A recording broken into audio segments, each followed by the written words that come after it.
Welcome back to the 2018 Ottawa Real Estate Forum. We're now joined by one of the sponsors of the Ottawa Real Estate Show, Andre Martin, a partner at Mann Lawyers and leader of the firm's business law group. Andre, thank you so much for joining us. Pleasure being here, Peter. So you've been taking in the forum. What have been some of the key takeaways for you so far? This is such a great event, really the mecca for commercial real estate in Ottawa. It's hard to distill it down to a couple takeaways. What's quite interesting is to hear the strategic vision of some of the biggest real estate players here in Ottawa, and the ones coming from abroad to see what their plans are for this fantastic city. The economic data is also quite reassuring. Yeah. Well, let's build on that. What's your sense of the mood in the room? What direction would you say that the commercial real estate industry in Ottawa is heading in? I think it's a fantastic mood. A lot of energy in comparison to even a few years ago. It's great. There's a lot of energy, and we're looking at a very robust market.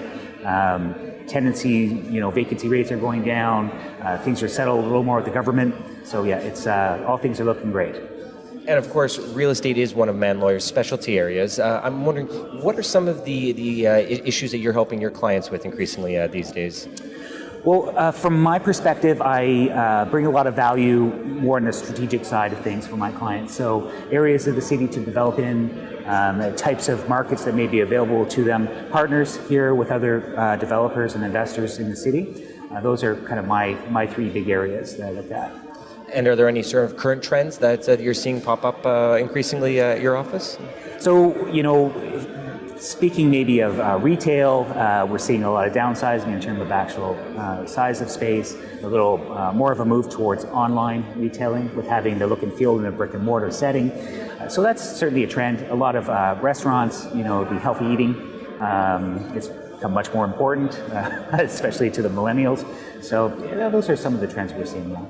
I was at a session earlier this morning that touched on retail, and one of the bright spots in the sector, you mentioned food, is that experiential retail uses, and again, doing new things with food is one of the big ones. Is that something you're seeing at all? Absolutely, absolutely in spades. Not only just in retail, but take Lansdowne for I think a pretty good example of an experiential development. Right down to the cinemas. So we're definitely seeing that, and it's an exciting time for us. Things have certainly changed over the last decade. Fantastic. So we've got a full afternoon ahead. Is there anything else that you're going to be watching for both this afternoon as well as the days ahead? I'll be out there trying to get some inside information to help out our clients, of course, like every other good lawyer, but thank you. Fantastic. Andre, thank you so much for joining us. It was great seeing you again. Pleasure. My pleasure. Mann Lawyers is a full-service law firm with more than 30 lawyers and experts in all practice areas, including corporate, commercial litigation, real estate, and other areas. You can learn more at mannlawyers.com.